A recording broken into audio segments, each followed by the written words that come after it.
Consumer behaviour unit, पहला unit जो था डिमांड कंप्लीट हो गया है।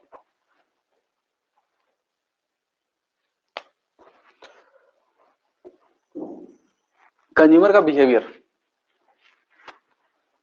जैसे डिमांड में हम लोग अभी तक जो पढ़े हैं कि डिमांड जो होता है वो क्या होता है, डाउनवर्ड स्लोपिंग। क्यों? क्योंकि प्राइस और क्वांटिटी में क्या इनवर्स रिलेशनशिप, प्राइस बढ़ेगा तो क्वांटिटी कम होगा, लॉ ऑफ डिमांड, ये पढ़ के आए हम लोग। और इसमें ये भी देखे कि लॉ ऑफ डिमांड के अलावा इसका इनवर्स भी होता है, जिसमें हम लोग पढ़े थे गिफन पैराडॉक्स। बस थोड़ा सा रिकैप कर दे। गिफन पैराडॉक्स में क्या था, लॉ ऑफ डिमांड वहां पे क्या होता है, वैलिड नहीं होता है। क्यों? क्योंकि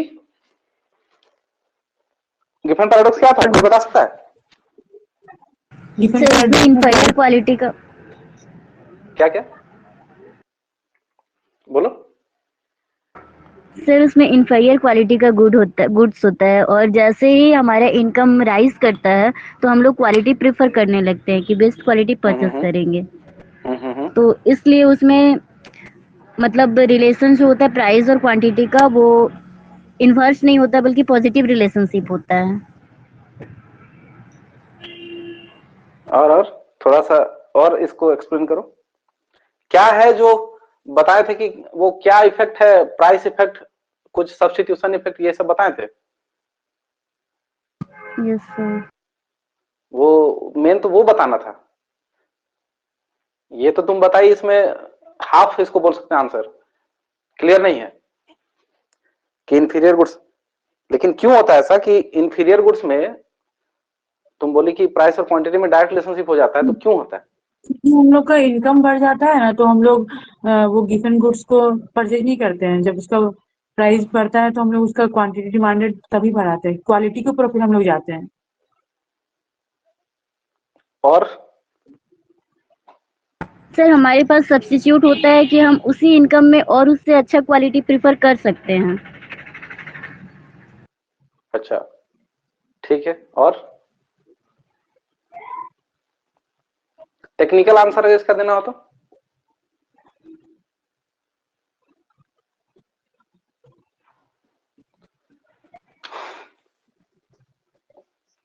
प्राइस इफेक्ट नेगेटिव हो जाता है हम लोग का, income effect plus substitution substitution effect.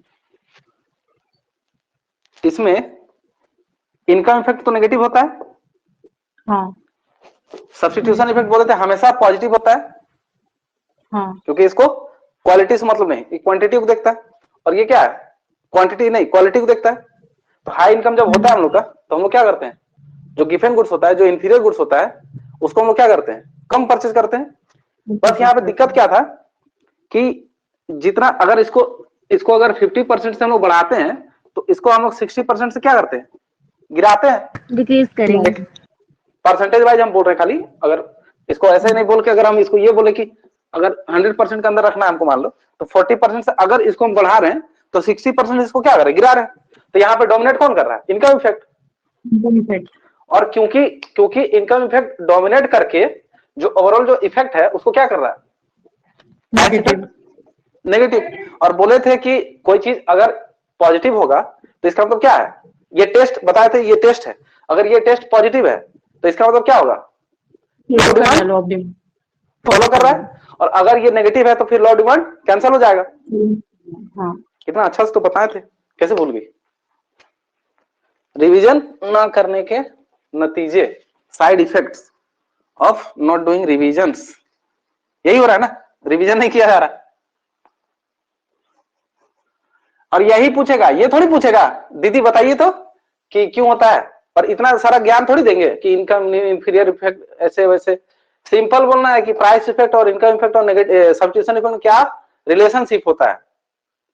और ये यही टेबल जो बनाए थे, बोले थे कि इसको रट लो, समझ लो, जैसे समझना है उसको अपने अंदर उतार लो दिमाग में, क्योंकि ये पूछता है, टेक्निकली पूछता है एग्जाम में। ठीक है, यहां तक आगे बढ़ते हैं। तो उसमें हम लोग एक चीज बात किए थे कि लॉ ऑफ डिमांड क्या बोलता है कि प्राइस इफेक्ट जो होता है, अगर ये नेगेटिव है या ये पॉजिटिव है, तो फिर लॉ ऑफ डिमांड इसके अकॉर्डिंग क्या होता है, कभी वैलिड होगा कभी इनवैलिड होगा। तो अगर लॉ ऑफ डिमांड अगर वैलिड हुआ तो फिर इनवर्स रिलेशनशिप, और अगर इनवैलिड हुआ तो फिर ये डायरेक्ट रिलेशनशिप। हाँ, गिफन पैराडॉक्स। उसके बाद बताए थे कि एक और तरह का गुड्स होता है जो कि वेवलेंट गुड्स होता है। वेवलेंट गुड्स के केस में क्या होता है, उसमें प्राइस इफेक्ट इनकम इफेक्ट का बात नहीं है, उसमें क्या है, उसमें बात होता है प्रेस्टीज का, रेप्यूटेशन का। तो ऐसा गुड्स जहां से हम लोग का प्रेस्टीज जुड़ा होता है, तो हम लोग उसमें प्राइस नहीं रखते हैं, फिर वहां पर प्राइस इफेक्ट और ये सब नहीं आता। हम लोग सिर्फ इज्जत और प्रेस्टीज के ऊपर काम करते हैं। तो जैसे एप्पल का मोबाइल का एग्जाम्पल ये थे, जितना महंगा महंगा चीज है, फरारी कार देख लो, लोग 4 करोड़ 5 करोड़ का गाड़ी क्यों ले रहा है, क्योंकि उससे उनका समाज में एक प्रेस्टीज बढ़ता है, सिंबल है प्रेस्टीज का, इसीलिए उसका प्राइस हाई है तो उसका डिमांड भी हाई है। तो उस तरह का गुड्स में क्या हो रहा है, वहां पे भी डायरेक्ट रिलेशनशिप हो रहा है, प्राइस बढ़ रहा है तो क्वांटिटी बढ़ रहा है। तो वेवलेंट गुड्स और गिफन गुड्स के केस में ये डायग्राम बनवाए थे, अगर नहीं बनाई तो बना लेना, एग्जाम में पूछता है। अब बात करते हैं कि लॉ ऑफ डिमांड जो है, ये जो बात कर रहा है कि प्राइस बढ़ेगा क्वांटिटी कम होगा, आखिर ये क्यों हो रहा है, ये क्यों हो रहा है, इसके पीछे का साइकोलॉजी क्या है, रीजन क्या है। तो हम लोग किसी भी चीज को परचेज जब करते हैं, क्वांटिटी जब डिमांड कर रहे हैं, तो ये डिमांड क्यों कर रहे हैं, इकोनॉमिक्स हमारे यूटिलिटी को सेटिस्फाई करने के लिए। स्टार्टिंग में हम लोग इकोनॉमिक्स का जो बेसिक डेफिनेशन है वो क्या बोलता है कि economics is the study of allocation of scarce resources, यही पढ़े थे, in order to satisfy human wants, यही था। अगर हमारा जो वांट्स है, अगर हमको वांट्स को सेटिस्फाई करना है, तो जाहिर सी बात है हमको कुछ डिमांड करना होगा, और हमारा वांट सेटिस्फाई अगर करने का कैपेसिटी है तभी डिमांड करेंगे। सोच के देखो, कोई चीज अगर हमारा वांट्स को, हमारा रिक्वायरमेंट को सेटिस्फाई नहीं करता है, फुलफिल नहीं करता है, तो फिर डिमांड क्यों करेंगे, जाहिर सी बात। तो आप सोच के देखो कि अगर किसी चीज में वांट सेटिस्फाइंग पावर है, मतलब उसका यूटिलिटी है। Yes sir. उसको हिंदी में हम लोग उपयोगिता बोलते हैं। तो किसी चीज का यूटिलिटी जो होता है, उसका एक क्या रीजनिंग चलता है, साइकोलॉजी है, क्या है। अगर सबसे पहले 0 में थे, कुछ भी यूनिट हम कंजम्पशन नहीं किए थे, जैसे ही 1 कमोडिटी हम कंजम्पशन करेंगे, 0 से 1 में जाएंगे, तो हमको सपोज 50 का यूटिलिटी मिला, सेटिस्फैक्शन को हम मेजर कर रहे हैं 50 से। उसके बाद 1 से 2 में गए, मतलब एक कमोडिटी के बाद अब हम दूसरा कमोडिटी एडिशनल, तो जैसे ही वहां गए तो ये क्या होना चाहिए, 55 होना चाहिए या 45 होना चाहिए, 45 बिकॉज डिक्रीज करेगा। क्यों 45? सर हमारा कम हो जाता है। क्या बोली, क्या हो जाता है? पहले वाला जो कंज्यूम करके हम लोग को जो सेटिस्फेक्शन मिलता है, वो सेकंड वाला कंज्यूम करने से अब हम लोग को भूख लगता है, तो एक रोटी जो हम लोग पहला रोटी खाते हैं तो हम लोग ज्यादा सेटिस्फाई होते हैं, फिर जब सेकंड रोटी आता है तो उससे कम सेटिस्फेक्शन होता है, फिर करते करते धीरे धीरे डिक्रीज होते जाता है। रोटी में आ गई रोटी में ठीक बोल रही है। रोटी एग्जांपल देखो, हम क्योंकि फाइनेंस पढ़ा के आए तुम लोग को, थोड़ा सा हम उसको भी रिकैप करने के लिए उसका एग्जांपल ले रहे हैं। याद आ रहा है कुछ, इन्वेस्टमेंट अपॉर्चुनिटी शेड्यूल, कुछ याद आ रहा है? बोले थे कि किसी प्रोजेक्ट में सबसे हाईएस्ट रिटर्न वाला जो होता है प्रोजेक्ट, सबसे पहले हम लोग उसको करते हैं, उसके बाद second highest, third highest, fourth highest. याद आ रहा है? ये नहीं याद आ रहा है तो प्लीज रिवीजन मारना शुरू कीजिए, बोल के तो कोई नहीं पिला सकता है। अब देखिए, हम बोले थे कि जो सबसे हाईएस्ट रिटर्न इसमें क्या है, अगर सबसे हाईएस्ट रिटर्न इसमें अगर मान लो 15% है, तो इसमें क्या होगा, 14 होगा, इसमें 13 होगा, इसमें 12 होगा, इसमें 11। तुम सबसे पहले ये प्रोजेक्ट को किए ही क्यों थे? क्योंकि वो तुमको सबसे ज्यादा मैक्सिमम रिटर्न दे रहा था। सेम अगर यहां पे देखें तो तुम सबसे पहला यूनिट कंजम्पशन किए क्यों थे? क्योंकि बाकी से सबसे ज्यादा मिलेगा, मैक्सिमम उसी से मिल रहा था ना, इसीलिए तो पहले किए ना। कोई चीज पहले क्यों आता है, बात समझ में आया? तो एकदम तुम भी जो बोली वो भी सही आंसर थी, लेकिन हम थोड़ा दूसरे पर्सपेक्टिव से बोल रहे हैं कि किसी चीज को फर्स्ट में कंजम्पशन प्रायोरिटी क्यों दे रहे हैं, सुपीरियर बाकी लोग से ऊपर क्यों है, क्योंकि सबसे ज्यादा नीड को फुलफिल करने का कैपेसिटी उसी का है, फर्स्ट यूनिट का। Yes sir. ठीक है, तो फिर उसके नीचे वाला जो होगा वो 55 तो हो नहीं सकता है, क्योंकि अगर वो 55 होता तो फिर ये यहां होता। हाँ देखो, यस सर। सेकंड में उसको आना ही नहीं था अगर 55 देता तो। देखो कभी भी बोले ना कि ऐसे डायग्राम बना के, अगर सपोज कोई पूछ ही दे, एग्जाम में पूछे या ना पूछे बात की बात है, लेकिन अगर कोई पूछ ही दे, क्योंकि पढ़ रहे तो थोड़ा डीप पढ़ते हैं, अगर पूछ दे कि क्या ये पॉसिबल है, क्या पॉसिबल है, पॉसिबल है सर। हाँ, जब हम लोग पैसा कमाते हैं तो हम लोग चाहते हैं कि पैसा कमाएं और पैसा कमाएं। हम लोग का जैसे सैलरी है, अभी हम लोग को 30,000 मिल रहा है, तो सेकंड टाइम जब मिलेगा तो हम लोग चाहेंगे कि वो और इंक्रीज होके मिले, ना कि घट के मिले। अभी हम लोग सिर्फ प्रोडक्ट का यूटिलिटी की बात कर रहे हैं, अभी हम लोग उस मनी का यूटिलिटी की बात नहीं कर रहे, मनी की तरफ नहीं जा रहे हैं हम लोग, अभी इधर ही है। लेकिन हम बोलना चाह रहे हैं कि क्या ये पॉसिबल है, तो तुम क्या बोलोगे, पॉसिबल है सर, बट हाँ, ये तब पॉसिबल है जब क्या होगा, ये पहला यूनिट कंजम्पशन होगा और ये सेकंड होगा, प्रायोरिटी में चेंज हो जाएगा। बात समझी, अगर ये 55 दे रहा है सेकंड यूनिट, सही में दे रहा है, कोई दिक्कत नहीं, वो दे सकता है, लेकिन फिर अगर वो होता सर अगर वो वैसा देगा तो फिर वो सेकंड होगा ही नहीं।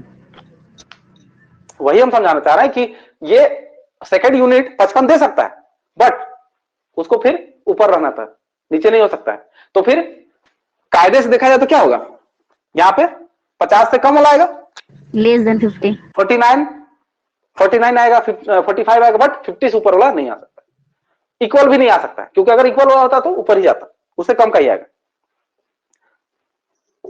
तीसरा यूनिट में क्या होगा, 45, ऐसे करके इससे कम होते जाएगा।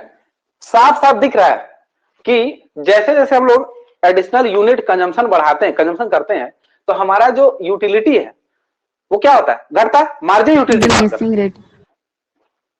नहीं, अभी टेक्निकल बात ही नहीं करना है, डिमिनिशिंग फ्रीक्वेंसी बोला ही नहीं है अभी, सिंपल जैसे जैसे हम लोग कंजम्पशन, कोई चीज मार्जिनल मतलब क्या होता है, एक एडिशनल यूनिट में आपको कितना यूटिलिटी मिल रहा है, यही होता है मार्जिनल। मार्जिनल का मतलब क्या होता है, मार्जिनल का मतलब होता है कि टोटल यूटिलिटी अगर थोड़ा कचरा करने में उतर जाए तो यही लिखेंगे। हाँ, पहला यूनिट से जो मिला और डिवाइड, सॉरी दूसरा से जो मिला माइनस पहला से जो मिला। यस। अगर इस तरह से लिखे तो कचरा हो जाएगा, लेकिन हम लोग समझते हैं दूसरे तरीके से कि एडिशन मतलब क्या हुआ, जो चेंज हुआ, और चेंज क्या हो रहा है, 0 से 1 में गए, 1 से 2, ये क्या कर रहे हैं हम, ये मार्जिन ले रहे हैं, हम एडिशन ले रहे हैं ना। तो फिर एडिशन का यूटिलिटी को क्या बोलेंगे, मार्जिनल यूटिलिटी बोलेंगे, क्योंकि ये क्या पर यूनिट दिखा रहे हैं ना कि इस यूनिट से इतना मिला, इस यूनिट से इतना मिला, तो फिर ये क्या है, ये जो टेबल में अगर ये बना है ये क्या है, एमयू है। Yes sir. हाँ, और अगर सपोज 3 ही है, इतना ही है, इसको टोटल कर देंगे तो क्या होगा, तीनों यूनिट से टोटल कितना आया, तुमको अगर पूछे तीनों यूनिट को मिला कितना आया, तो तुम तीनों को ऐड कर दोगे। हाँ, 144। कितना आ रहा है, 144 से। इसका मतलब यही से प्रॉपर्टीज निकलना शुरू हो रहा है। प्रॉपर्टीज होता क्या है, ये जो पढ़ रहे उसी का ज्ञान। ठीक, अगर यहाँ पे पहला ज्ञान तुमको समझ में आ रहा है तो क्या बोलोगे, मार्जिनल यूटिलिटी क्या होता है, गिरता है, कम होता है। जैसे जैसे हम लोग कंजम्पशन करते हैं, जैसे जैसे कंजम्पशन बढ़ाते जा रहे हैं, वो क्या हो रहा है, गिर रहा है। उसके बाद टोटल यूटिलिटी जो है वो क्या हो रहा है, यही हो रहा, summation of MU. Yes sir. यही हो रहा है। देखो तो ये भी एक प्रॉपर्टी हो गया कि सबको जोड़ देंगे तो जो टोटल आएगा वो उसके बराबर होगा। हाँ, यहां तक ठीक है। उसके बाद इसमें और प्रॉपर्टी क्या आएगा, तुम सोच के देखो, ये जो 144 हुआ है, ये जो 144 हुआ है, ये नंबर जब तक ये नंबर पॉजिटिव है, अगर ये नंबर को हम, क्योंकि क्या है इसी से एडिशन होकर बन रहा है ना, अगर इस नंबर में हम -12 ले लेंगे तो क्या होगा, घट जाएगा, डिक्रीज करेगा, घटेगा ना। टोटल यूटिलिटी कितना आ रहा है देखो तो, ये नंबर को अच्छा ले लेते हैं, चलो 40 ले लेते हैं, 78 सर। और अगर पहले चलो 144 ही आया तो मान लेते हैं, अभी क्या हो गया, घट गया। इसका मतलब प्रॉपर्टी नंबर 3 ये भी पता चल रहा है कि अगर मार्जिनल यूटिलिटी जो है नेगेटिव होगा तो टोटल यूटिलिटी क्या होगा, कम होगा, गिरेगा, डिक्रीज करेगा। आराम से हम इसको ग्राफ में प्लॉट करके भी बता सकते थे, ठीक है। लेकिन मेरा ये एक्सपीरियंस है पढ़ाने का कि हम जब भी ग्राफ बनाते हैं ना तो ग्राफ के बनाने के बाद वो चीज कॉम्प्लिकेट हो जाता है। क्यों? क्योंकि एक तो स्टूडेंट का दिमाग में रहता है कि हमको ग्राफ भी समझना है और साथ में मैथ्स भी समझना है, टेबल में चल क्या रहा है। इसीलिए हम पहले क्या किए, टेबल के थ्रू बता रहे हैं। अगर ये समझ में आ गया ना तो ग्राफ हम बनाएंगे और तुमको 1 सेकंड में सब पिक्चर देख क्लियर हो जाएगा कि ये बोलना क्या चाह रहा है। ग्राफ को तुम फिर बोल पाओगे, ठीक है। अच्छा तुम सोचो तो ये नंबर मैक्सिमम कहां पे होगा, जहां पे ये 0 होगा। Yes sir. जहां पे ये नंबर 0 होगा वहीं भी ये मैक्सिमम होगा। क्यों? क्योंकि 0 के बाद जैसे ही नेगेटिव में आएंगे वो तो फिर घटने लगेगा ना। अभी कितना आ रहा है, 90 आया। अब जैसे ही हम इसमें -1 करेंगे तो क्या होगा, 89। Yes sir. यानी कि अगर ये बढ़ता तो मैक्सिमम बढ़ेगा कितना, 90 तक, और 90 के बाद घटना शुरू होता। यानी कि व्हेन, अगर हम इसको लिखें कि mu is equal to 0, total utility maximum. Yes sir. बोल सकते हैं ना, देखो चलो हम लोग प्रॉपर्टीज का लगभग 3-4 को ये कर लिए। अब हम लोग थोड़ा सा इसको ग्राफ में समझते हैं।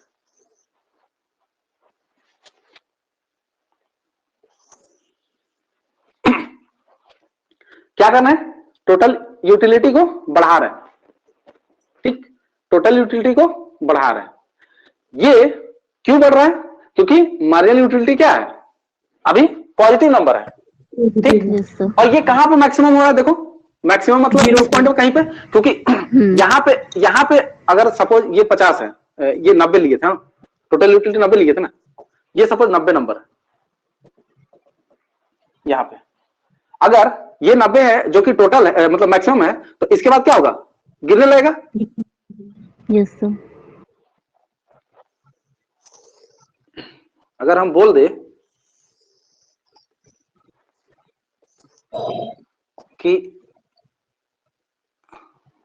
अगर हम बोले कि ये मार्जिनल है, ये जो ग्राफ है ये मार्जिनल यूटिलिटी है, तो यहां पर क्या हो रहा है, जैसे जैसे मार्जिनल यूटिलिटी कंजम्पशन, हम लोग इधर क्वांटिटी था 1 2 3 4 ऐसे चल रहा था, 1 2 3 4, जैसे जैसे कंजम्पशन बढ़ाते आ रहे थे, हमारा यूटिलिटी क्या था, 50 से स्टार्ट हुआ और 40 30 ऐसे चल रहा था।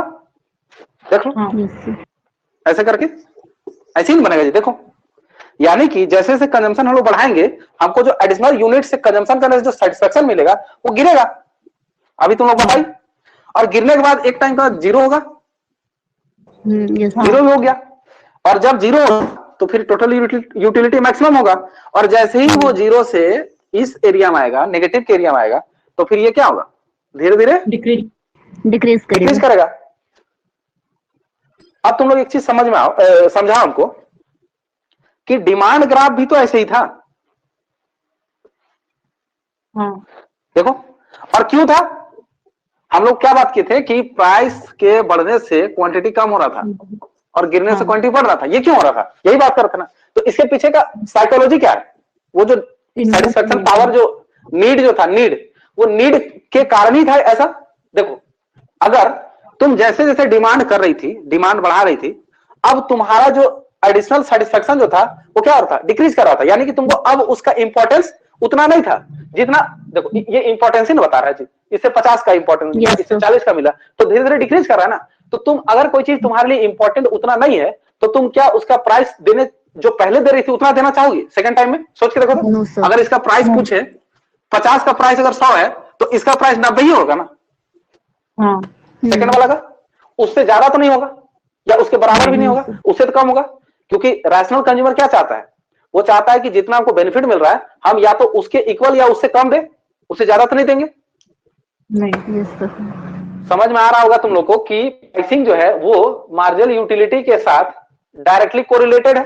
अगर मार्जिनल यूटिलिटी गिर रहा है तो प्राइस भी गिर रहा है। यहां पे भी वही हो रहा है, यहां पे भी वही हो रहा है। देखो पहला यूनिट से हमको सेटिस्फेक्शन सबसे ज्यादा मिला, तो सबसे ज्यादा प्राइस हम देने के लिए रेडी थे। उसके बाद सेकंड उससे कम हुआ, तो फिर जब अगर उससे कम मिल रहा है तो उसका प्राइस हम लोग क्या चाहेंगे, उससे कम देना। और यही रीजन है, ये जो साइकोलॉजी है, यही रीजन है कि क्वांटिटी और प्राइस में क्या होता है, इनवर्स इनवर्स रिलेशनशिप होता है। पहला क्वांटिटी में हम लोग सबसे ज्यादा प्राइस देना चाहते हैं, क्यों, क्योंकि हमको उससे यूटिलिटी ज्यादा मिल रहा था। और जब सेकंड कमोडिटी हम कंजम्पशन करते हैं तो हमको उससे जो सेटिस्फेक्शन मिल रहा था वो क्या मिल रहा था, पहले वाले से कम मिल रहा था, इसीलिए हम उसका प्राइस भी कम दे रहे थे। और यही रीजन था कि प्राइस और क्वांटिटी में क्या हो रहा था, इनवर्स रिलेशनशिप। बात समझ में आ रहा है? Yes sir. तो एक काम करो, इस ग्राफ को बना लो, इस ग्राफ को बना लो, और प्रॉपर्टीज जो हम बता दिए अभी उसी को हम खाली अब हमको खाली बताना है कि ये प्रॉपर्टीज है। तो हम अभी नहीं बताते हुए, क्योंकि हम बता दिए, हम अभी नहीं बता के हम शाम में ग्रुप में भेज देंगे, खाली इसको लिख लेना है। समझ में तो आई क्या? हाँ ठीक है, या तो वो टेबल को अगर बना सकती हो तो बना लो मार्जिनल यूटिलिटी का। हालांकि ये बनाने की जरूरत नहीं है, हम भेज देंगे शाम में अच्छे से, उसको कॉपी में ये कर लेना, फेयर कॉपी में लिख लेना। हम उसका प्रॉपर्टी हम बता दिए, बस वही लिखा हुआ रहेगा। और तुम लोग को एक डायग्राम खाली बनाना है, तो डायग्राम अपने हिसाब से बना सकती हो या इसी को छाप सकती हो, लेकिन इसको तुमको 3-4 बार बनाना होगा तीनों प्रॉपर्टीज के हिसाब से। इसीलिए हम बोल रहे हैं कि अभी मत बनाओ। प्रॉपर्टीज के हिसाब क्यों बोल रहे हैं, क्योंकि तुमको उस टाइम दिमाग में आएगा कि अच्छा जब ये पॉजिटिव नंबर था तो ये क्या हो रहा था, बढ़ रहा था टोटल यूटिलिटी। फिर जब हम एक बार देखेंगे जीरो करके, तब जीरो लेंगे तो क्या होगा, मैक्सिमम होगा। फिर जब नेगेटिव लेंगे तब क्या होगा, तो एक बार नेगेटिव लेके देखेंगे। ठीक है, जैसे अभी हम बताएं सेम टू सेम। तुमको 3 बार ये डायग्राम को बनाना पड़ेगा, और बगल में प्राइस का भी लिख देना, और प्राइस का लिख देना कि जो हायर मार्जिनल यूटिलिटी था उससे प्राइस हाई दे रहे थे, और जो लो हो रहा था उसमें फिर कम दे रहे थे। और यही रीजन था लॉ ऑफ डिमांड का। ठीक है बेटा, ये डायग्राम बन गया है तो बना लो, अगर नहीं बनाए तो बना लो, और बन गया तो मिटा। यहां पे मार्जिनल यूटिलिटी लिख देना, और यहां पे टोटल।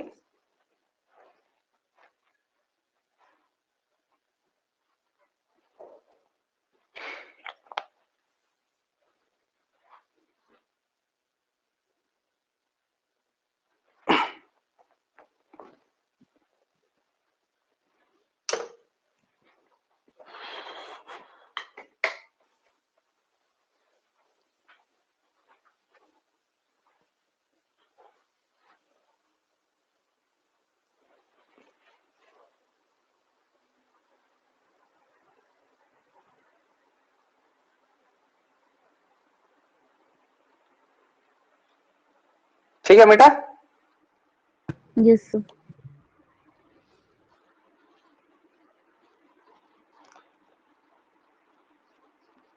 अगर हम पहले अभी डायग्राम बना देते ना तो तुम लोग का दिमाग में ये सारा बात नहीं आता, इसीलिए हम तुम लोग को पहले थ्योरी से ही समझा दी। ये ज्यादा इजी पड़ता है ऐसे समझाने से। अच्छा याद रखिएगा, कभी भी अगर क्वेश्चन एग्जाम में पूछेगा ना तो वो थोड़ा गंदगी मचाएगा। ठीक है, गंदगी मतलब क्या बोल रहे हैं कि वो नोटेशन यूज करेगा, TU2 minus TU1 is equal to MU। याद रखना है, खाली नोटेशन अलग हो रहा है, बाकी बात सेम बोल रहा है कि अगर टोटल यूटिलिटी सेकंड कमोडिटी तक आने तक, देखो यहां तक आने तक जो मिल रहा है माइनस जो यहां तक मिल रहा है उसी का डिफरेंस है ना MU। ये तो ऑब्वियस ही बात है कि एक एडिशनल यूनिट के कारण जो हमको मिलता है वही मार्जिन होता है। तो अगर ऐसा नोटेशन यूज करे एग्जाम में तो कंफ्यूज नहीं होना है। ठीक है, क्योंकि हमको सरल रूप से पढ़ाना था इसीलिए हम नोटेशन ज्यादा यूज नहीं कर रहे हैं, लेकिन आप लोगों को नोटेशन को भी समझ लेना क्योंकि एग्जाम में वो नोटेशन देगा। उसके बाद सिग्मा MU इजिकल टू ऐसे लिख देगा, तो ये सब का मीनिंग भी समझना है, और हम ऐसे भेजेंगे उसमें लिखा हुआ रहेगा, कोई कंफ्यूजन होगा तो पूछ लीजिएगा। ठीक है,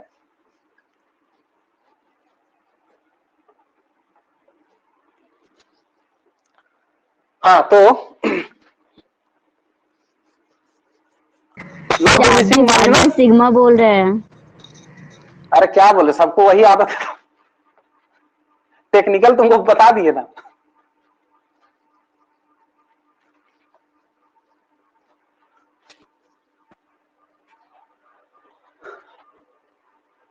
बहुत सारे प्रोफेसर ना सिग्मा भी यूज करते हैं, इसीलिए हम भी बोल देते हैं, ठीक है। हालांकि सिग्मा यही है।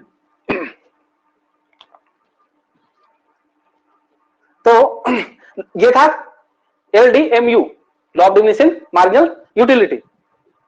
यहां तक हम लोग का प्रॉपर्टीज भी इसका लगभग बता ही दिए हैं, बस हमको सामने भेज देंगे, तुम लोग लिख लेना बस फेयर कॉपी में। हम थोड़ा सा आते हैं अभी बजट लाइन में, ठीक। बजट लाइन देखो, यूटिलिटी दो टाइप का होता है, कार्डिनल, ऑर्डिनल। ये सब में हम अभी टाइम वेस्ट नहीं कर रहे हैं, क्यों? क्योंकि उसमें ज्यादा देर नहीं लगे बताने में, ठीक है। हम थोड़ा सा बजट लाइन को आज बताएंगे, और बजट से हम लोग क्या करेंगे, मतलब देखो पहले क्या होता है कि जब तुम्हारे पास एक मंथ का या एक साल का या मतलब कोई भी टाइम फ्रेम का तुम्हारे पास एक बजट क्या होता है, सेट होता है कि मेरे पास यही 100 रुपया है। रुको रुको यार, पानी पीने भूल जाते हैं फिर।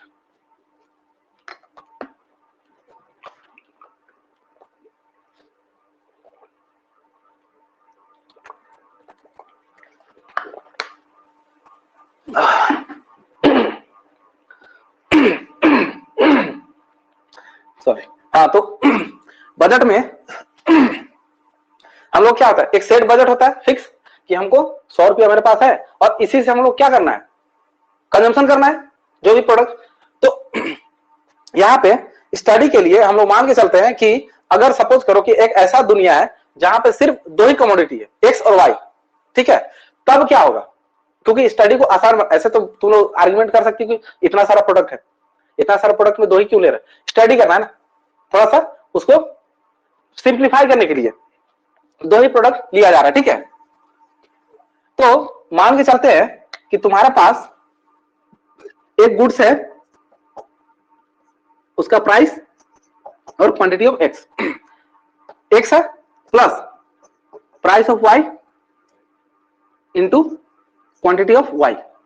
अगर तुम्हारे पास एक कमोडिटी है एक्स और वाई, दोनों का अगर तुम खर्चा निकालोगे कि कितना खर्चा हो रहा है, तो तुम कैसे निकालती हो?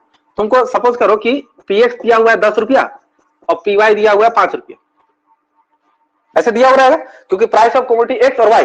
अब इसको एप्पल लो, बनाना लो, जो लेना है लो, ठीक है, हम एक्स वाई ले रहे हैं। अब ये दो कमोडिटी का बाजार मार्केट प्राइस दिया हुआ, इतना प्राइस चल रहा है इसका। अब इस प्राइस पे तुम जितना कमोडिटी लोगे उतना तुम्हारा क्या होगा, खर्चा होगा। लेकिन तुम्हारे पास जो टोटल बजट है, सपोज ये 100 ही रुपया, जो भी बजट है वो 100 रुपया, तो तुम खर्च कैसे करोगे? उसी के अकॉर्डिंग करोगे। जैसे अगर मान के चलो तुमको बोला जाए कि प्राइस एक्स का 10 रुपया है, तो तुम 100 रुपया में कितना कमोडिटी इसका ले सकते हो, क्वांटिटी 10। और अगर बोले कि प्राइस ऑफ वाई 5 रुपया है, तो तुम इसका कितना क्वांटिटी ले सकते हो, 20। अगर तुमको बोले कि पूरा का पूरा एक ही कमोडिटी में लगाना है, तो तुम ऐसे ही करोगे, इसका 10 कमोडिटी, उसका 20। अब थोड़ा सा इसका मैथ, क्योंकि हम लोग हर चीज को डिराइव करते हैं, तो थोड़ा सा इसको डिराइव करके देखते हैं, ठीक है। हमको एक काम करो तुम लोग, क्योंकि हम बहुत ज्यादा तुम लोग को बता चुके हैं, अपने सॉल्व करके बता दो। अगर इस इक्वेशन को तुमको लीनियर इक्वेशन में y equal to A plus B X में निकालना है, तो कैसे निकालोगे इस इक्वेशन को?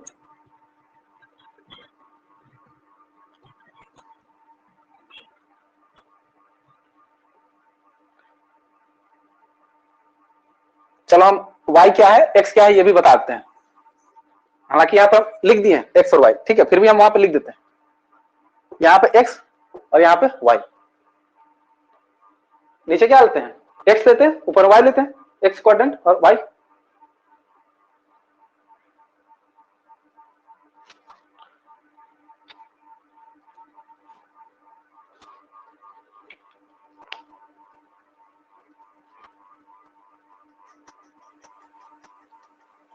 हमको खाली इक्वेशन में बता दो पुट करके। और प्राइस ऑफ एक्स और वाई दिया हुआ है, ठीक है, 10 रुपया और 5 रुपया।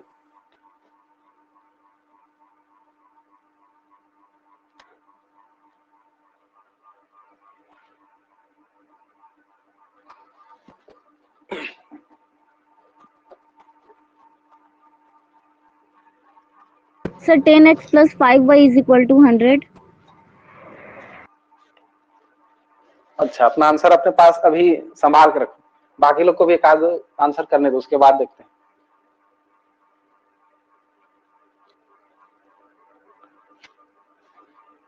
अभी हम लोग को एक्स और वाई कोऑर्डिनेट दिया हुआ है, हम लोग को नहीं पता है कि इसका स्लोप या इस ग्राफ का इक्वेशन कैसा होने वाला है, पॉजिटिव होने वाला है या नेगेटिव होने वाला है।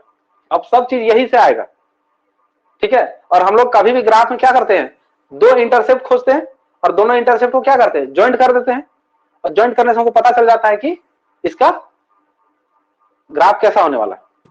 याद करो, डिमांड में यही किए थे। और इंटरसेप्ट का मतलब क्या होता है, जहां पे एक कमोडिटी, या अगर y इंटरसेप्ट होगा तो y में क्या होगा, x 0 होगा, और अगर x का लेंगे तो इंटरसेप्ट y 0 होगा।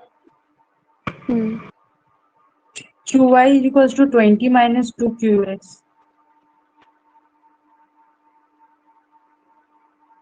क्या बोली, QY is equal to 20 minus 2QX. QY is equal to 20 minus 2QX. QX।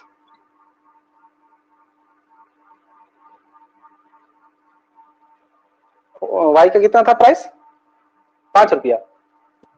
हाँ हाँ ठीक है। हाँ तो एक इंटरसेप्ट तो मिल गया 20, हाँ है ना। QI, अगर तुमको QX भी खोजना होगा तो एक बार इसी को, एक बार QX भी निकालो। बाकी लोग देखो कैसे निकल रहा है, नहीं समझ में आ रहा है तो कम से कम देखो, बाकी हम अभी सॉल्व करेंगे। QX निकाल के बताओ कितना आ रहा है। अब तो तुमको देख के बता देना चाहिए। 10 minus half QY. 10 minus Half QY. Half 2 QY। 2Y.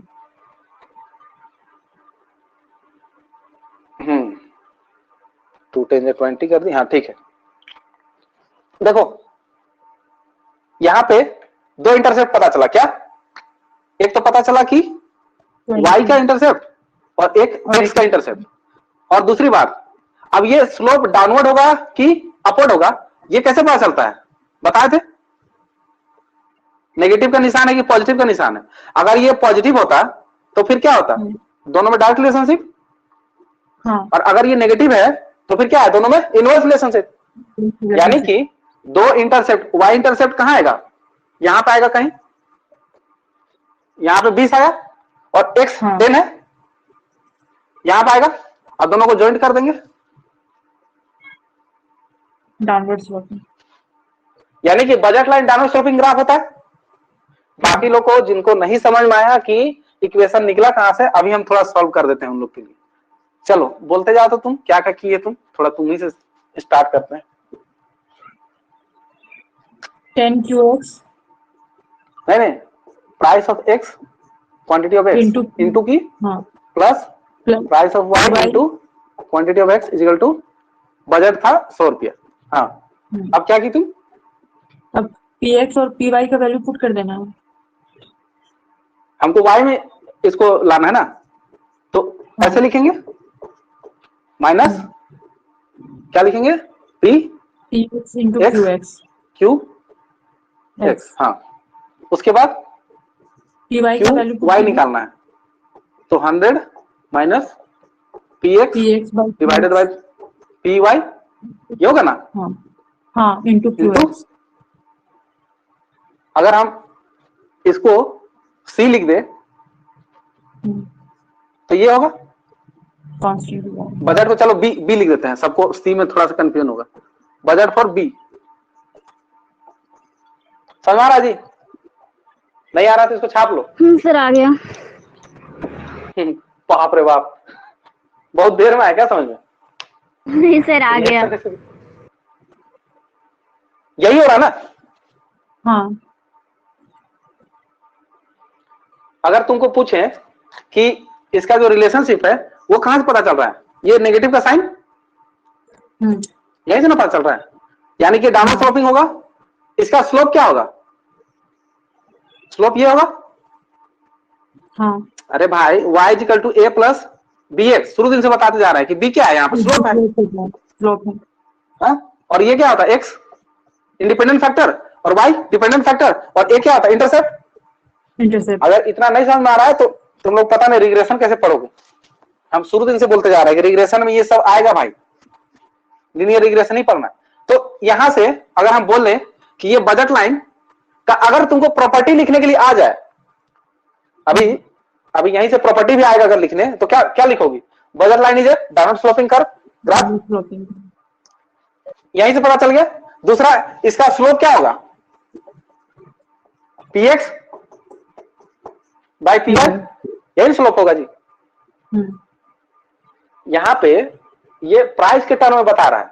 अगर तुमको पूछे क्वांटिटी के टर्म में स्लोप क्या होगा तो कैसे बताओगी?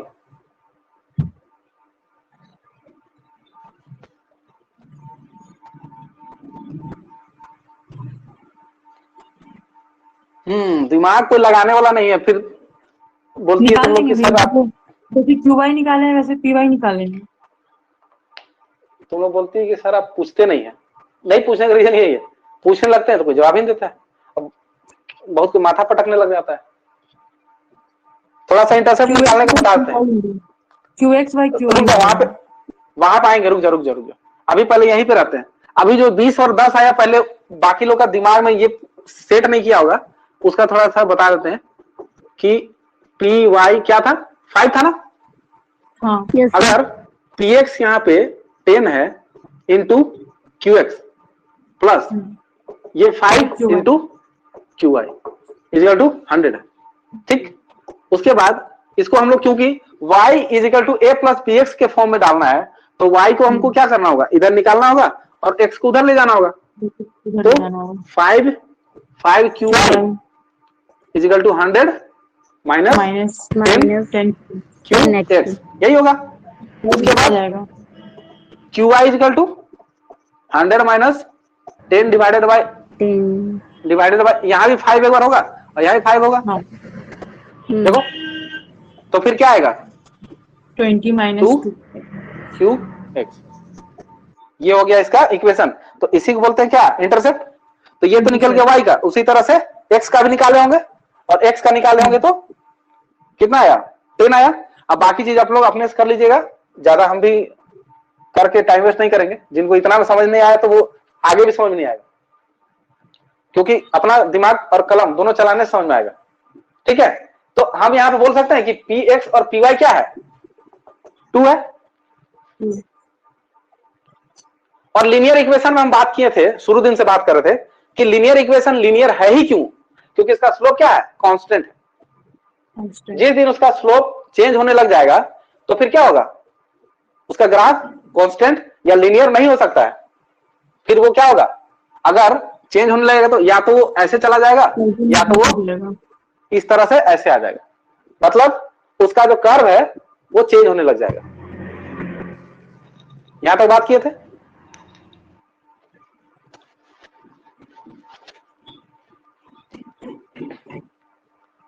कॉमर्स में भी इतना मैथ से बोल रहा हो ये लोग।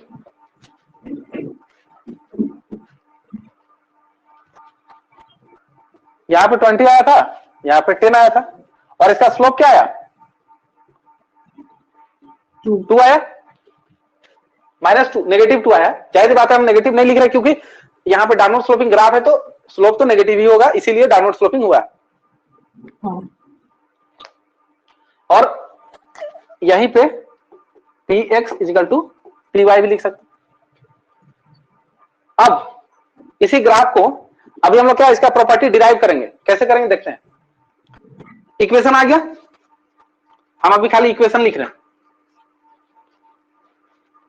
अब सोच के देखो कि हर ग्राफ में हम लोग क्या पढ़े हैं, या तो रोटेशन होगा या तो शिफ्ट होगा।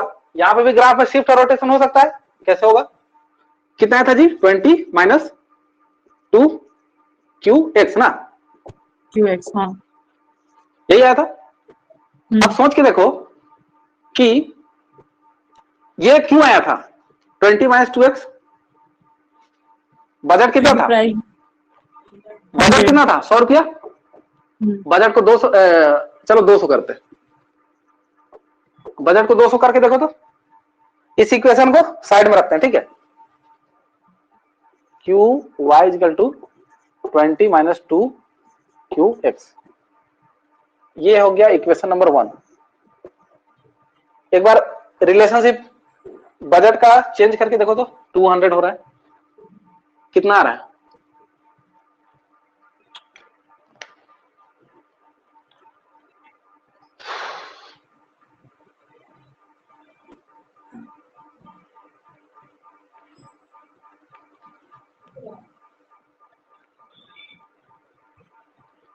महानुभाव लोग, बाकी लोग कोई बोल ही नहीं रहा, समझ में आ रहा कि नहीं? हाँ, QY equals to 40 minus 2QX. 40 minus 2QX. QX। अब नया जो इक्वेशन आया, जो पुराना इक्वेशन था, इसमें अंतर क्या है? इंटरसेप्ट चेंज इसका इंटरसेप्ट क्या हो गया? इंटरसेप्ट चेंज हो गया, यानी कि इसका इंटरसेप्ट कहाँ आएगा? 40 ऊपर ही आएगा ना? हाँ। और इसका इंटरसेप्ट कितना आ रहा है देखो,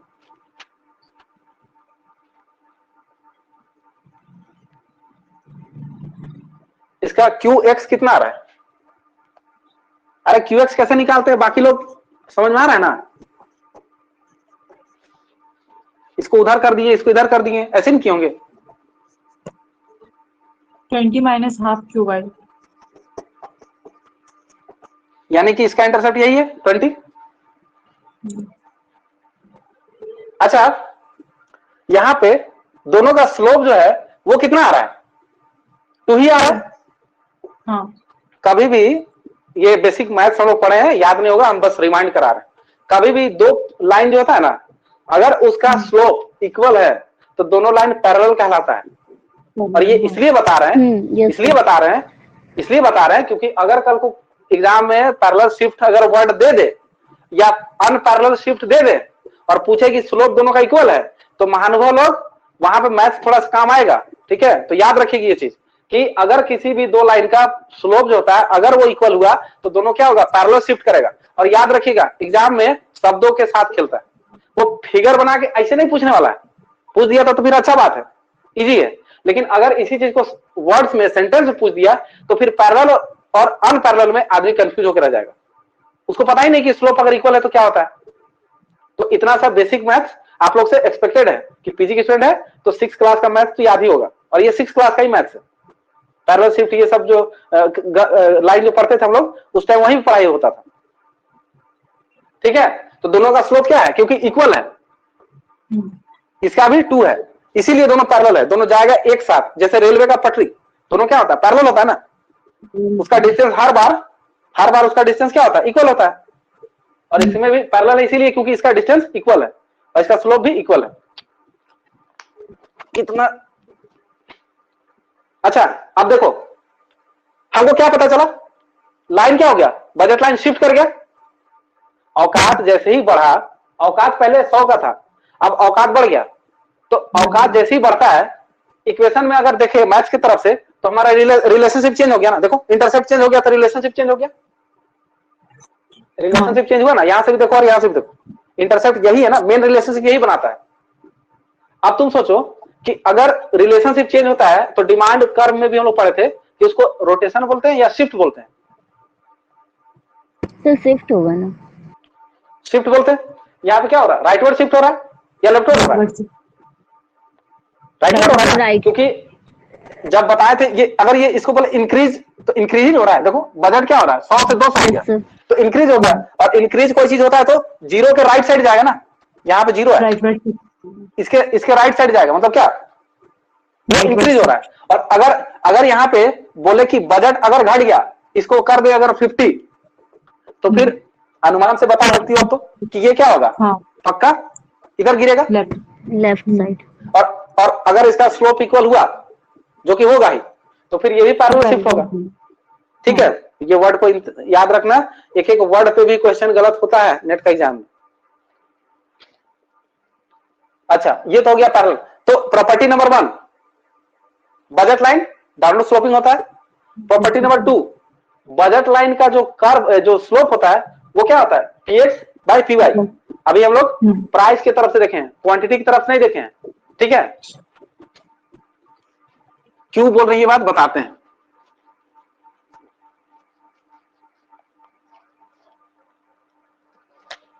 यहाँ पे बजट लाइन में इधर क्वांटिटी लिखते हैं, इधर क्वांटिटी लिखते हैं, इधर एक्स का इधर वाई का, ठीक है यहां तक। हाँ। अगर तुम्हारा क्वांटिटी 1 है, 2 है, 3 है और इधर 3 है, 2 है, 1 है, ऐसे है, ठीक है। चलो 5 4 3 2 1 कर देते हैं, 5 4 3 2 1 और यहाँ पे 0। सबको पता है कि यहाँ पे ये जो रिलेशनशिप है ये नेगेटिव क्यों हो रहा है, इसका पीछे का रीजन क्या है, तुम लोग सोच के बताओ तो।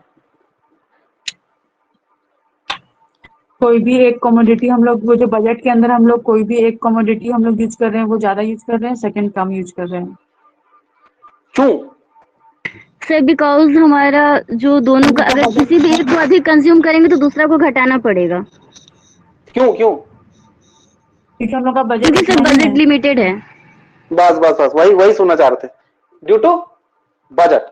अगर तुम्हारा बजट फिक्स है तो जाहिर सी बात है तुम एक कमोडिटी को बहुत ज्यादा और दूसरे को भी बहुत ज्यादा कंजम्पशन नहीं कर सकते हो, जाहिर बात है तुमको कॉम्प्रोमाइज करना होगा।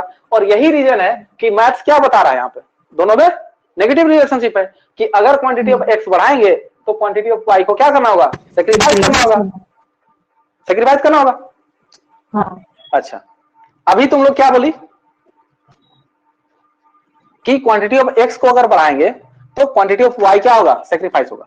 तो यहां पे अगर हम बोले कि ये 10 था, अब ये 8 हो गया, अब ये 8 हो गया, तो यहां पे कोई चीज 1 था तो ये 3 हो गया। इसका मतलब क्या हुआ कि इसको, क्योंकि हम इसमें क्या 2 बढ़ाए हैं, तो ये 2 बढ़ाने के लिए हमको 2 घटाना पड़ा। हाँ। घटाना पड़ा ना। अगर हम इसको मिटाते हैं,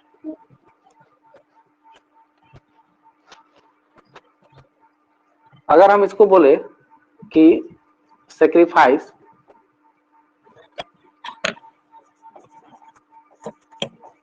और इसको क्या हुआ, इसको गेन किया ना, देखो तुम 2 बढ़ाई मतलब गेन की और सेक्रीफाइस कितना की, 2। और हम लोग अभी तक क्या पढ़े हैं कि स्लोप जो होता है वो dy बाई dx होता है। किसी भी लाइन का स्लोप क्या, dy by dx, delta y by delta. तो यहाँ पे ये जो चेंज इन y है ये क्या है, ये y में चेंज है और ये x में चेंज है ना। तो अगर y में चेंज हो रहा है उसको हम लोग क्या बोल रहे हैं, सेक्रीफाइस, क्योंकि क्या कर रहे हैं हम वहां पे कम कर रहे हैं। और यहाँ पे जो चेंज हो रहा है, यहाँ पे जो चेंज हो रहा है ये क्या है, गेन है। एक तो हम इसको शॉर्टकट में अगर लिखें s बाई जी चलेगा, तुम लोग पूरा लिखना, सेक्रीफाइस बाई गेन, यही रेशियो चल रहा है। दूसरी बात, यहाँ पे क्वांटिटी है, यहाँ पे भी क्वांटिटी है, तो ऊपर में y में क्या लिखेंगे, quantity of y divided by quantity of x, ये भी स्लोप है। अगर तुमको क्वेश्चन में पूछे दीदी कि यूनिट वाइज, ठीक है, अगर पूछे स्लोप तो यूनिट में qy बाय qx होगा, लेकिन अगर प्राइस के टर्म में पूछेगा तो प्राइस रेशियो होगा प्राइस ऑफ x और प्राइस ऑफ y।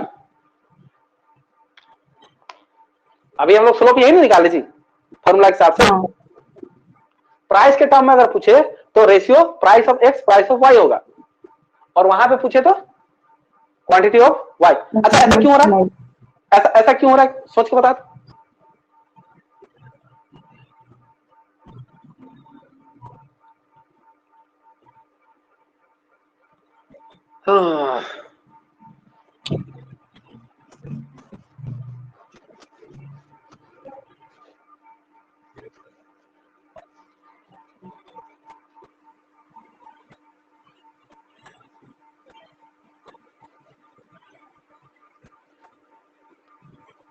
देखो निशब्द हो गई, निशब्द, स्पीचलेस। कभी भी एक कमोडिटी का दाम अगर 10 रुपया है, ठीक, ये है, ये 10 रुपये किसका था जी, प्राइस ऑफ वाई था कि एक्स था, एक्स था। और दूसरा कमोडिटी जो वाई है उसका प्राइस, उसका कितना था, 5 रुपीज था। हम अगर यहाँ पे ये बोले कि एक कमोडिटी यहाँ पे 5 रुपया को दिखा रहा है और यहाँ पे एक कमोडिटी 10 रुपए दिखा रहा है। हाँ तो अगर कोई भी चीज को हम यूनिट में लिखें या ऐसे लिख सकते हैं कि अगर हम लिखे कि मेरा टोटल बजट 100 रुपया है, ठीक, तो 100 रुपया इज इक्वल टू अगर हम लिखे कि 10 यूनिट्स ऑफ एक्स, एक्स चलेगा, बराबर है। Yes sir. और यहाँ पे नीचे लिखें 20 यूनिट्स ऑफ चलेगा। बात समझ रहे हैं क्या बोल रहे सारे? तो यहाँ पे जो लिखता है ना 1 2 3 4 और यहाँ पे ये क्या लिखता है, प्राइस के टर्म में लिखता है। अगर यहाँ लिखा है 1 तो ये 1 एक्स का कितना प्राइस है, एक्स का प्राइस 10 रुपया है दीदी। हाँ तो फिर बाकी जो 90 रुपया होगा वो 90 रुपया किसमें जाएगा, वाई में। तो 90 रुपया में वाई कितना खरीदेंगे, 90 डिवाइड बाय 5 45 कितना, 18 ना, 18। हाँ यस यानी कि इसको हम 18 खरीदेंगे। देखो तो बजट लाइन में कभी भी ये रिलेटिव प्राइस के हिसाब से लिखता है, ठीक है। अगर यहाँ 1 लिखा है तो ये 1 रुपया दिखा रहा है कितना, एक्स का कितना दाम है 10 रुपया, तो ये 10 रुपया दिखा रहा है कि यहाँ 10 रुपया लगा और यहाँ पे 18 यूनिट मतलब 90 रुपया लगा है। बात समझ आ रहा है? अब तुम बताओ कि ये जो हम किए हैं 90 रुपया डिवाइड बाय 5 ये क्या आया, 18 यूनिट आया। हाँ गौर करना। और इसका जो स्लोप होता है y और x यही होता है। अगर हम इसको तोड़े तो Q2 माइनस Q1 होगा डिवाइडेड बाय फिर से Q2 माइनस Q1 होगा, यही होगा जी। हाँ। बस इसमें क्या अंतर होगा, अंतर क्या होगा, इसमें अंतर होगा Q2 minus Q1 divided by price of y, ठीक। और नीचे लिखेंगे फिर Q2 minus Q1 divided by price of x। अब इसको सॉल्व करेंगे तो ऊपर चला जाएगा, क्या लिख दिया हम, x लिखे ना, हाँ ऊपर चला जाएगा। अरे दीदी बोलो ऊपर जाएगा ना, यस बोल ही नहीं रही तुम लोग। Price of x divide by Q2 minus Q1 cut जाएगा, बचेगा क्या, अगर प्राइस में देखें तो क्या बचेगा, price of x divide by price of y। सब चीज को माइंड में उतारना है। अगर तुरंत समझ नहीं आ रहा है तो पूछना है। अगर लगता है किसी को कि हम मन में अपने रखेंगे तो फिर मन में ही ज्ञान रह जाएगा, पृथ्वी और धरती को भी आपका ज्ञान की जरूरत है, ठीक है। तो अगर सीख गए तो अच्छा बात है, लेकिन अगर नहीं सीखे कि यहाँ पे हो क्या रहा है तो पूछिए प्लीज। हम बार बार बोल रहे हैं, आप लोग काफी इंट्रोवर्ट है एकदम, और इतना दिन हो गया अभी तक नहीं खुले, सीखिएगा कैसे ऐसे? समझ में आ गया होगा, हमको भी पता किसको किसको समझ में आया होगा, इनको बोलता ही नहीं। इसको उतार लो। कैसे सॉल्व किए, इसको फिर ऊपर ले जाएंगे, टर्न कर देंगे ऊपर। रेसिप्रोकल है ना, इतना तो बेसिक मैथ सबको पता होगा।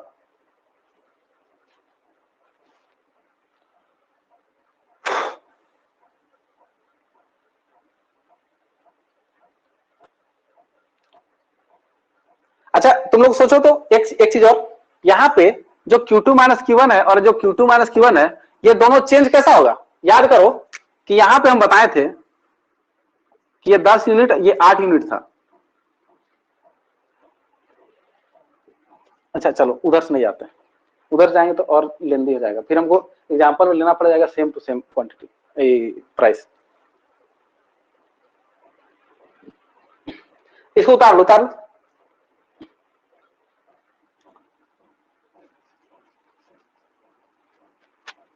अभी दूसरा एग्जांपल नहीं बनाना, यहां तक ठीक है सबको? Yes sir.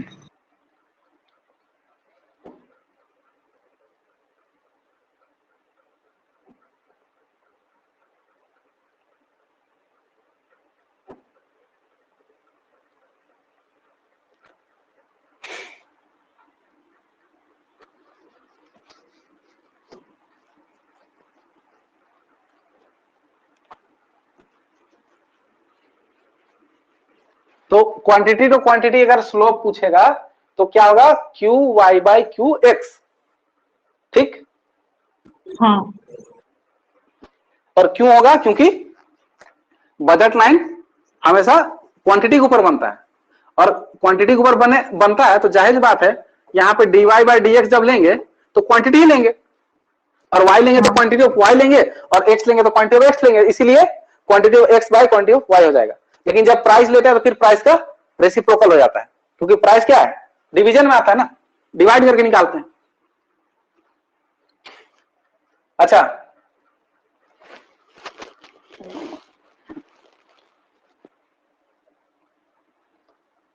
अब क्या, हाँ प्रॉपर्टीज में आते हैं। देखो अभी हम लोग क्या बात किए थे कि शिफ्ट इन बजट लाइन। अब थोड़ा सा इक्वेशन हमको बता दो, पुराना वाला 20 - 2 Q X था ना? हाँ यही था ना? और यहाँ पे प्राइस ऑफ X क्या था? 10, और प्राइस ऑफ Y क्या था? 5। यही था ना? और टोटल बजट 100, यही था। अब तुम लोग एक काम करो, प्राइस ऑफ X को 10 रुपया से घटा के 5 रुपये कर दो, 5 रुपया। अब देखो तो रिलेशनशिप यहां पे क्या हो रहा है, ये प्राइस ऑफ X है ना,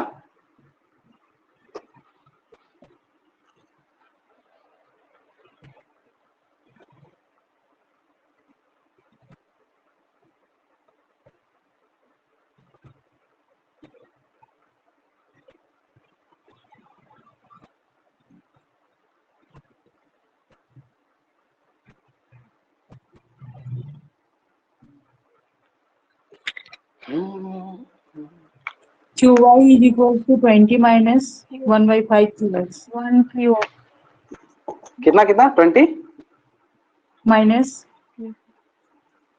1/5 QX. कितना बोले? 20 माइनस 1/5 QX. 1QX होगा।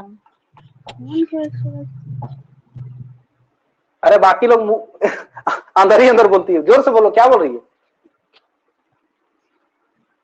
गलत कर रही है तो बताओ कैसे करेंगे? अच्छा चलो चलो सॉल्व ही कर देते हैं। क्या लिए थे हम लोग? Price of X into quantity of X plus price of Y into quantity of Y is equal to जो बजट, यही फॉर्मूला चल रहा है। तो प्राइस ऑफ X जो है, X कितना है? 5QX, और प्लस ये भी है 5QY, और ये है ये हो गया, तो 5QY 100 minus 5QX, QY is equal to 20 minus QX. Q 1QX। कितना आ रहा? यस 1 आ रहा है ना? हाँ 1. अच्छा Yes, sir. अब इसका QX निकालो तो।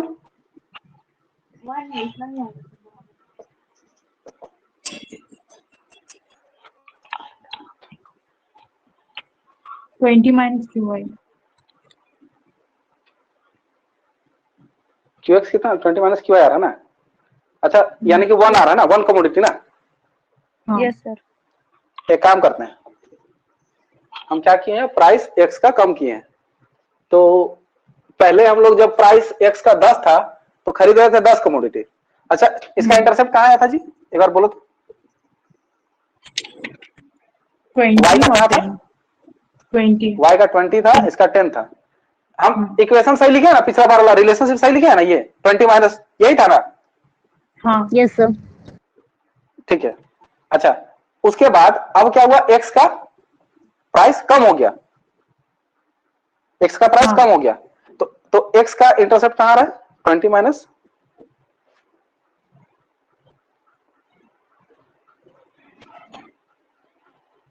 20 आ रहा है. अच्छा X का 20 आ रहा है। अब देखो Y का भी 20 आ रहा है. गौर करो क्या हो रहा है, Y भी 20 आया और X भी 20 आया। ये इंटरसेप्ट का ही मेन खेला है, ठीक है। ग्राफ कुछ ऐसा बनेगा, देखो ये तो यही रहेगा ना 20 पे, लेकिन वो क्या चला जाएगा, आगे चला जाएगा शिफ्ट करके, हाँ यानी कि प्रॉपर्टी नंबर 2 अब रोटेशन हो रहा है, शिफ्ट नहीं कर रहा है। शिफ्ट कब बोलेंगे? जब इंक्रीज या डिक्रीज होगा, अब रोटेशन होगा। हाँ। और लॉजिक देखो, लॉजिक क्या है, अगर किसी कमोडिटी का प्राइस कम होता है तो जाहिर सी बात है तुम उसका अब ज्यादा कंजम्पशन कर पाओगी। हाँ कम होगा तो ज्यादा पहले consumption होगा। पहले 10 रुपया के हिसाब से 100, अगर इसका तुम 10 कमोडिटी खरीदी थी तो अब तुम इसका 20 खरीदोगी, जाहिर सी बात है 5 रुपये हो गया ना। ये तो हम इक्वेशन बैठाने के लिए बस इक्वेशन लिखा रहे हैं, नहीं तो अब तुम लोग का आंसर ऐसे भी मिल जाएगा। अब हम क्या करेंगे, 4 तरह का रोटेशन यहाँ पे हम इक्वेशन या तो बना सकते हैं, या अगर इक्वेशन समझ में आ गया तो मुंह से ही बोल देना, है ना। 4 तरह का रोटेशन होगा, क्या होगा? 2 तरह का रोटेशन होगा एक्स में, और 2 तरह का होगा वाई में। वाई में कैसे? देखो, एक तो हो गया ये कि अगर तुम्हारा प्राइस जो है एक्स का, खाली एक्स का, सिर्फ क्या हुआ है, डिक्रीज। सिर्फ एक्स का कम हुआ है ना। अब हम यहां पे सेकंड ऑप्शन लेते हैं कि एक्स का प्राइस बढ़ा देते हैं। अभी बार बार इक्वेशन सॉल्व करने की जरूरत नहीं है, बैठ गया होगा। अब हम क्या करते हैं, इसका बढ़ा के कर देते हैं 15 रुपया। 15 रुपया अगर इसका प्राइस बढ़ा है तो अब जाहिर सी बात है 100 रुपया का बजट में कोई वस्तु 15 का हो गया कोई चीज, और कोई चीज 5 का है, तो जो महंगा हुआ है वो कम खरीदेंगे और जो सस्ता है वो ज्यादा खरीदेंगे। Yes sir. कितना खरीदेंगे? 100 डिवाइड बाय 15। चलो इसको 20 ले लेते हैं, फ्रैक्शन में नहीं लाना है, 20 ले लेते हैं। 5 यस सर। खरीदेंगे ना 5, यानी कि अब ये शिफ्ट करके कहां आ जाएगा, यहां जाएगा। तो कहने का मतलब क्या है कि शिफ्ट बोलते तो रोटेशन कभी भी होगा तो कमोडिटी, एक्स कमोडिटी, खाली एक कमोडिटी के चेंज होने से उसका अगर कम होगा, प्राइस कम जब हुआ था तो वो शिफ्ट किया था, रोटेट किया था राइट साइड, और अगर उसका प्राइस ज्यादा होगा तो फिर वो जब भी आएगा तो जीरो की तरफ आएगा, क्योंकि कम हो रहा है ना तो जीरो की तरफ आएगा, और ज्यादा होगा तो जीरो से दूर जाएगा। तो जीरो से दूर जाना मतलब राइटवर्ड। देखियो लैंग्वेज इसलिए बार बार ये सब बोल रहे हैं क्योंकि लैंग्वेज नहीं पूछेगा, ठीक है। राइटवर्ड बोलेगा, लेफ्टवर्ड बोलेगा, या बोल देगा कि ओरिजिन की तरफ आ रहा है। Yes sir. लैंग्वेज, हाँ लैंग्वेज यही सब पूछेगा कि ओरिजिन की तरफ आ रहा है, इसका मतलब कम हो रहा है, ओरिजिन से दूर जा रहा है मतलब ज्यादा हो रहा है, राइटवर्ड मतलब ज्यादा, लेफ्टवर्ड मतलब कम। ये सब वर्ड का मीनिंग याद रखना, ठीक है। दूसरा यही सेम एग्जांपल हम यहाँ पे ले सकते हैं वाई में भी क्या करेंगे, एक बार प्राइस बढ़ाएंगे एक बार प्राइस गिराएंगे। अगर इसका प्राइस बढ़ेगा तो इसका कमोडिटी क्या होगा, 20 से कम होगा, और इसका ज्यादा करेंगे तो सॉरी क्या बोले थे हम एग्जांपल में, कम होगा तो ज्यादा लेंगे, और हाँ मतलब उल्टा, और ज्यादा इसका प्राइस बढ़ जाएगा तो इसको कम करेंगे, सिंपल। दूसरी बात, अगर दोनों का दोनों कमोडिटी का एक ही साथ प्राइस कम या ज्यादा हो जाए तब क्या होगा, तो उसे शिफ्ट ना करेगा, फिर शिफ्ट करेगा, ठीक बोलिए।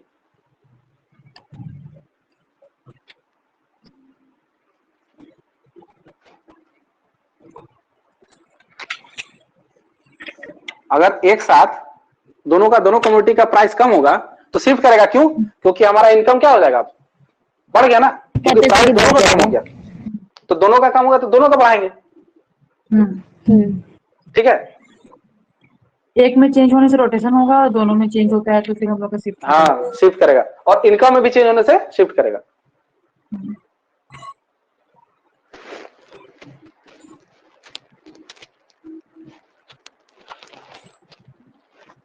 अच्छा, बजट लाइन को हम लोग डिफाइन तो कर दिए। अब एक चीज और, इसका प्रॉपर्टीज ही अभी चल रहा है, ठीक है। फिर से मैथ्स में आते हैं। एक चीज बताओ,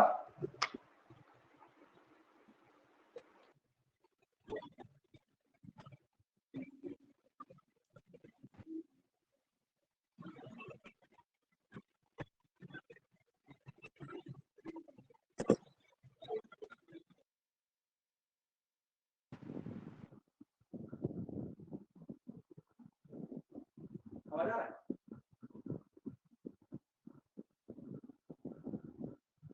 समझ आ रहा है?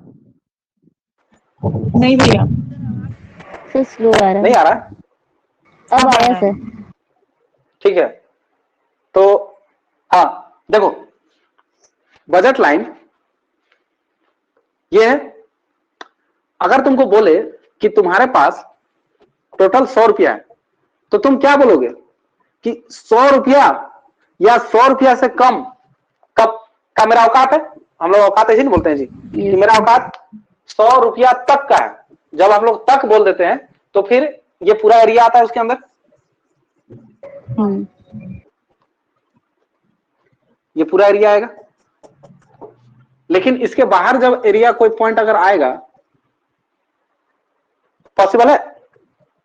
नहीं। No sir, beyond the budget हो जाएगा, औकात से बाहर हो गया, है ना। चादर उतना ही फैलाइए, सॉरी क्या बोलता है, पैर उतना ही फैलाइए जितना चादर। हाँ, जितना बड़ा चादर है। तो यहाँ पे क्या हो रहा है, चादर से ज्यादा पैर फैला दिया जा रहा है। लेकिन अगर हम बोले कोई पॉइंट अगर यहाँ पे है तो पॉसिबल है? पॉसिबल है। इस पॉइंट को बोलते हैं अनअटेनेबल पॉइंट। नाम के लिए बस अनअटेनेबल मतलब क्या, जिसको पाया नहीं जा सकता है। और इसको क्या बोलेंगे, अटेनेबल बोलेंगे। बजट लाइन बना के और इसको एक पॉइंट में दिखा के इसको अटेनेबल लिख देना, ठीक है। यहां से क्वेश्चन पूछा हुआ है। लैंग्वेज फ्रेम करने का तरीका उसका खाली अलग होगा, बाकी समझने का फेर है खाली कि औकात से अंदर हम लोग का जो होता है वो हम लोग खरीद सकते हैं और औकात से बाहर नहीं खरीद सकते। ये हो गया अटेनेबल अनअटेनेबल।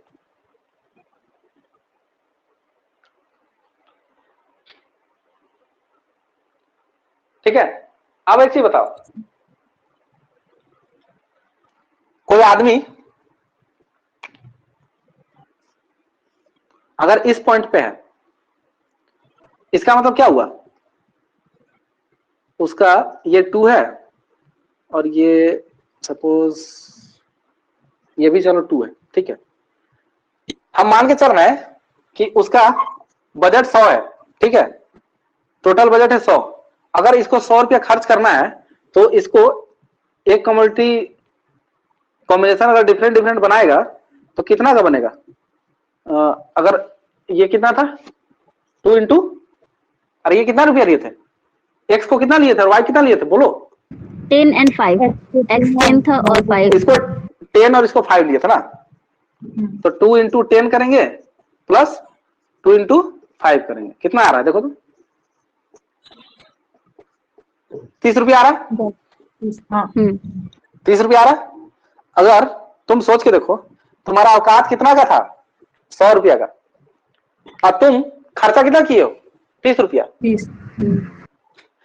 तो रेशनैलिटी का एक कॉन्सेप्ट है, वो बोलता है कि अरे पागल आदमी, तुम्हारा औकात 100 का है और तुम खाए हो अभी, कंजम्पशन किए हो 30, और तुम बोल रहे हो कि हमको मैक्सिमम सेटिस्फेक्शन मिल गया। ऐसा पॉसिबल है क्या?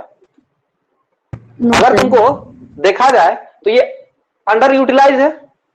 Yes sir. Inefficient utilization of fund जिसको बोलते हैं ना, अगर हम इसको फाइनेंस में ले जा रहे हैं, लेकिन फाइनेंस में भी हम लोग ये कॉन्सेप्ट पढ़ते हैं कि जब हम लोग का कैपेसिटी जो होता है वो अगर ज्यादा का है, अगर 100 का एक्सपेंडिचर करने का कैपेसिटी है और हम लोग अगर 30 ही कर रहे हैं, इसका मतलब हम लोग क्या कर रहे हैं, अंडर यूटिलाइज कर रहे हैं ना फंड का। और फाइनेंस में हम लोग को कॉन्सेप्ट पढ़ाया जाता है जो कि हम तुम लोग को अभी तक शायद वो टॉपिक ही नहीं है तो नहीं बता पाए, लेकिन बता दे रहे हैं। जब भी किसी पढ़ के तुम लोग कॉमन सेंस है, किसी भी ऑर्गेनाइजेशन में उसको जितना फिक्स कॉस्ट लगा है वो तो कम होने वाला नहीं है। लेबर को, एम्प्लॉय को अगर फिक्स सैलरी में रखें तो उसको देना, रेंट जितना दे रहे हैं देना ही है, डेप्रिसिएशन जितना मशीन का लग रहा है लगना ही है। अब इकोनॉमिक्स का फाइनेंस से रिलेशन है, इसीलिए बता रहे हैं। अगर तुम सोचो कि तुमको जितना फिक्स कॉस्ट है वो तो लगना ही लगना है, तो तुमको क्या करना चाहिए, तुमको अभी आगे पढ़ेंगे हम लोग कि जो इकोनॉमिक्स में फिक्स कॉस्ट का सिद्धांत है, तो फिक्स कॉस्ट क्या है, अगर इसको हम बोले कि टोटल फिक्स कॉस्ट, ये सही होगा कि ये कांस्टेंट होगा, क्योंकि फिक्स कॉस्ट क्या होता है, यस सर, कांस्टेंट होता है ना जी। आगे हमको पढ़ाना ही है, इसीलिए हम अभी थोड़ा सा बस इसका रिलेट करने के लिए बता दे रहे हैं। अगर मान के चलो अगर टोटल फिक्स कॉस्ट तुम्हारा 100 रुपया है, अगर तुमको बोले कि एवरेज फिक्स कॉस्ट निकालो तो क्या होगा, अगर क्वांटिटी तुम्हारा 1 हुआ, 2 हुआ, फिर 3 हुआ, फिर 4 हुआ, तो तुम एवरेज फिक्स कॉस्ट जो जब भी निकालोगे तो total fix cost divide by quantity करोगे, क्योंकि पर यूनिट कितना फिक्स कॉस्ट लग रहा है, पर यूनिट कितना लग रहा है, एवरेज वही नहीं बताता है। 100 में पहले किए थे हम suppose 1 unit, sorry per unit कितना लग रहा है वो मार्जिनल बताता है, मार्जिनल कॉस्ट बताता है। लेकिन यहाँ पे हम ये बोलना चाह रहे हैं कि टोटल तुम जो कॉस्ट लगाई हो फिक्स कॉस्ट, और तुम टोटल जो प्रोडक्शन की हो अगर उससे तुम डिवाइड कर दो तो क्या आएगा? एवरेज आएगा, क्योंकि एवरेज का फॉर्मूला क्या होता है? यही होता है ना। अगर हम इसको n मान ले टोटल तो कितना हुआ? तो 2 1 3 3 6 4 10 10 हो गया, और 10 से इसको डिवाइड कर देंगे, कितना आएगा? 10 आया। अब सपोज करो कि हम इसको टोटल 20 हो गया, अब ये 20 हो गया, तब कितना आएगा? 5। यानी कि टोटल फिक्स कॉस्ट को अगर हमको कम करना है तो हमको क्या करना होगा? प्रोडक्शन बढ़ाना होगा। देखो अगर हम प्रोडक्शन बढ़ा दिए तो मेरा जो एवरेज फिक्स कॉस्ट है वो पहले 10 था, अब 5 हो गया। यानी कि एवरेज फिक्स कॉस्ट कुछ इस तरह का बनेगा। गौर करो। देखो जब भी हमको कॉस्ट को कम करना है तो हमको प्रोडक्शन बढ़ाना होगा, जो कि हमको पता चल गया। और हमको इसको क्या करना? कांस्टेंट नहीं करके 100 का लेवल नहीं रख के हमको इसको गिराना होगा। अच्छा इसको इधर क्यों ले गए? ये कॉस्ट कर्व जब पढ़ाएंगे तब बताएंगे कि ये इधर क्यों गया, इधर क्यों नहीं आया। ठीक है, अभी बात करते हैं दूसरा। अब देखो अगर तुमको कॉस्ट कम करना है भाई तो तुमको प्रोडक्शन बढ़ाना है, और तुम्हारा टोटल बजट 100 का था और तुमको प्रोडक्शन बढ़ाने के लिए और मशीनरी या और लेबर हायर करना होगा, और उसके लिए तुमको और एक्सपेंडिचर की जरूरत पड़ेगा। और तुम एक्सपेंडिचर कितना कर रहा है? 30 का। याद रखिएगा बजट लाइन जो हम लोग पढ़ रहे हैं तो ये यहाँ पे हम एग्जांपल कंज्यूमर का नहीं दे रहे हैं, तो मत सोचना कि कंज्यूमर का देख के नहीं प्रोड्यूसर का क्यों दे रहे हैं। तो बजट प्रोड्यूसर भी बनाता है, समझने खाली फेर है। ठीक है, तो इस बात को अच्छे समझिएगा कि प्रोड्यूसर भी अगर ये गलती कर रहा है तो क्या कर रहा है? वो अंडर यूटिलाइजेशन कर रहा है। तो अंडर यूटिलाइजेशन क्या होता है? खतरा होता है उसके लिए। और उसी तरह से अगर कंज्यूमर का यहाँ पे देखे तो उसका सेटिस्फेक्शन उसको डिराइव करना है ज्यादा से ज्यादा, तो उसको भी क्या करना चाहिए? इसको बढ़ा के 100 की तरफ जाना चाहिए, तभी तो वो ज्यादा यूटिलिटी, मैक्सिमम यूटिलिटी गेन कर पाएगा ना। ठीक है, तो जब भी पूछे बजट लाइन में ये पॉइंट जो है अनअटेनेबल या अटेनेबल, तो अटेनेबल बोलना है। लेकिन अगर वहीं पे बोले कि स्टेटमेंट में कि ये inefficient utilization of allocation of budget या फंड बोल दे तो फिर वो भी क्या होगा? सही होगा। तो यहां पे लिख देना इनएफिशिएंट यूटिलाइजेशन ऑफ बजट लिख देना, या फंड लिख देना, बजट ही लिख देना, क्योंकि बजट पढ़ रहे हैं। फंड भी बोल सकते हैं, इसके अंदर लिखना, अंदर वाला पॉइंट को जहां पे तुम अटेनेबल लिखी हो वहीं पे लिखना इनएफिशिएंट यूटिलाइजेशन। और ये इनएफिशिएंट क्यों बोला जा रहा है? इसका मतलब एफिशिएंट भी होगा ना कोई चीज। सोच के देखो, अगर ये इनएफिशिएंट पॉइंट है तो एफिशिएंट पॉइंट भी होगा ना। और वो इनएफिशिएंट पॉइंट कहां पे होगा? यहां पे होगा, यहां पे होगा, यहां पे होगा, यहां पे होगा। पॉसिबल है? नहीं, बजट लाइन पे होगा। बजट लाइन पे होगा, क्योंकि मैक्सिमम बाउंड्री चादर कहां तक है? तो पैर का भी बाउंड्री यही तक है ना। तो अगर तुमको बोले कि एफिशिएंट यूटिलाइजेशन ऑफ फंड का पॉइंट अगर है तो कहां होगा? On the budget line. क्या होगा? On the budget line. यहां पर उसका एफिशिएंट यूटिलाइजेशन होगा। यहां तक ठीक है? अब हम लोग कल का क्लास में पढ़ेंगे इंडिफरेंस कर्व को, यहां पे काटते हैं, यहां पे काटते हैं, फिर इससे इसका कनेक्शन क्या है वो हम कल फिर हम बताएं। ठीक है, लेकिन आज बजट लाइन पढ़ने में जितना बताए हैं उस सबको हम अभी भेज देंगे। प्रॉपर्टीज सर हम बता दिए हैं, एक बार फिर से बोल दे रहे हैं। पहला डाउन स्लोपिंग होता है, दूसरा अगर एक इनकम बढ़ जाए तो शिफ्ट कर जाता है, बढ़ जाएगा तो राइटवर्ड होगा, घट जाएगा तो लेफ्टवर्ड होगा। उसके बाद अगर एक कमोडिटी का सिर्फ एक्स या वाई दोनों में से एक कमोडिटी का प्राइस घटता या बढ़ता है तो रोटेशन हो जाएगा। अगर दोनों का साथ में घटता या बढ़ता है तो शिफ्ट कर जाएगा, घटेगा तो आएगा किधर? ऊपर।